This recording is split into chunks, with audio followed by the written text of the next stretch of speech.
In the desert, words were forged to survive. What if Scripture unsettles us on purpose, to make us think before we judge? 5 strange, mind-blowing verses from Deuteronomy, heard with context, held with care, not to shock, to see more clearly. First, the frame. A people at the edge of a new land. Laws as identity, memory as glue, risk everywhere. These lines carry sand, scarcity, and fear, and fierce hope. Hear them slowly, hold them gently. Verse 1, Deuteronomy 21:18-21. A stubborn and rebellious son brought to the elders. The men of the city stone him.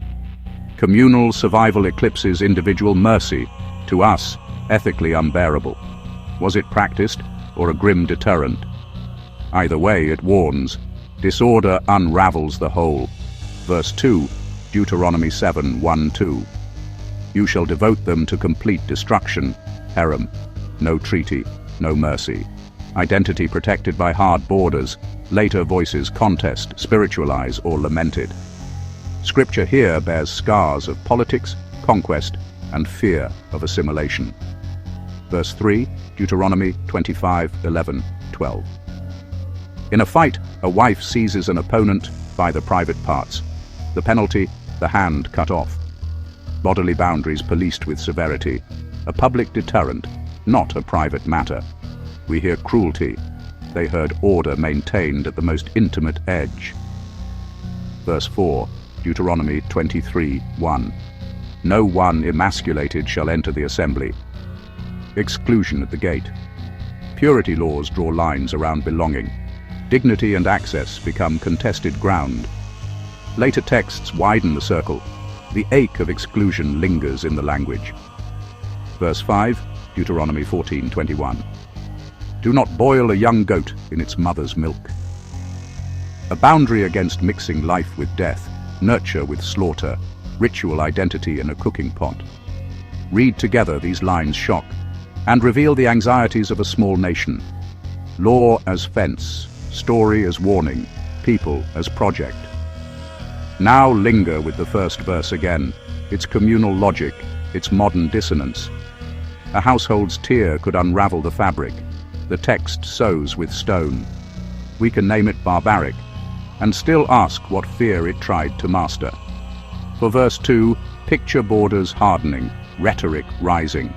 Herem speaks the language of survival in an age of siege. We cannot soften it. We can learn from the fear it names. Deuteronomy 7:1-2, complete destruction, to prevent being taught their practices. Later traditions wrestle, is this literal command, or a memory retold to guard identity? To modern ears, the word we fear. To ancient ears, a wall against erasure. Hold the tension without haste. Then verse 3 again. Bodily boundaries as societal guardrails. Penalties speak publicly. Shame and fear keep distance. Our question, can a community mature beyond fear without losing cohesion? Verse 4 returns us to the gate. Who belongs and who decides? Deuteronomy 25:11-12. Deterrence through severity. Today, we weigh justice with dignity. Verse 5 echoes in kitchens. Do not mix milk and kid. Life and death separated. A small act carrying a big idea. Identity maintained through everyday practice. Deuteronomy 23:1. Exclusion at the threshold. Later, compassion pushes the door wider. So what do these 5 show? Law, memory, politics, and poetry, braided tight. They name fears, draw boundaries, and test our ethics. Verse 5, Deuteronomy 14:21. A kitchen law becomes an identity marker. Strange, yes, and revealing if we listen. Not to glorify violence, nor to dismiss. To understand what formed a people. A tapestry of survival and spirit, threaded with warning and wonder. The text is not a statue, it is a conversation, still speaking. Sit with the tension. Let it shape wiser questions. Join the conversation. Subscribe for more.